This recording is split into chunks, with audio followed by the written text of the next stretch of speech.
વાર્તાનું નામ છે કોણ વધુ બળવાન. વાર્તા.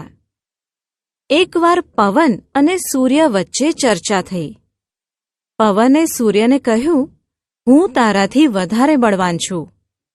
સૂર્યએ કહ્યું, મારામાં તારાથી વધારે શક્તિ છે. એટલામાં પવનની નજર એક વ્યક્તિ પર પડી. એણે કહ્યું, આ રીતે બોલાચાલી કરવાથી કોઈ ફાયદો નથી. જે આ વ્યક્તિનો શર્ટ ઉતરાવી દે તે જ વધુ બળવાન. સૂર્ય પવનની વાત માની ગયો. તેણે કહ્યું, ઠીક છે, બતાવો તમારી શક્તિ. પવને પોતાની શક્તિ દેખાડવાની શરૂઆત કરી. વ્યક્તિની ટોપી ઉડી ગઈ, પણ શર્ટ તેણે પોતાના બંને હાથથી પકડી રાખ્યો અને ઝડપથી શર્ટના બધા બટન બંધ કરી દીધા. પવને તો વધુ જોર લગાવ્યું.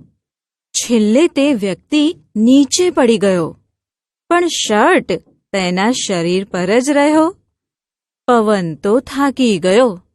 સૂર્યએ કહ્યું, હવે તું મારી શક્તિ જો. સૂર્ય તપવા લાગ્યો. તે વ્યક્તિએ શર્ટના બટન ખોલી નાખ્યા. સૂર્યનો પ્રકાશ અને ગરમી વધવા લાગ્યા. માણસે કોટ ઉતારી દીધો અને હાથમાં લઈ ચાલવા લાગ્યો. સૂર્યએ કહ્યું, જોઈ મારી શક્તિ?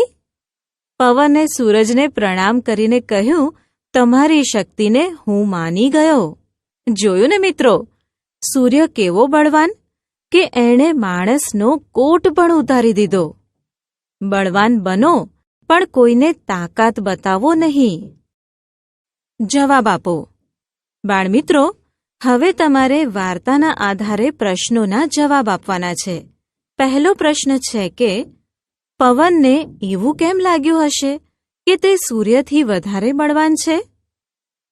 હા, કેમ કે પવને પોતાની શક્તિ બતાવી માણસની ટોપી ઉડાડી દીધી અને નીચે પણ પાડી દીધો.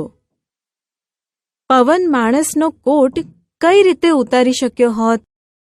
કોઈ યુક્તિ કહો. અને માણસને ગરમી લાગતા કોટ ઉતારી દીધો. તમને ગરમી લાગે ત્યારે શું શું કરો છો? દોસ્તો, બાકી રહેલા પ્રશ્નોના જવાબ તમારે આપવાના છે.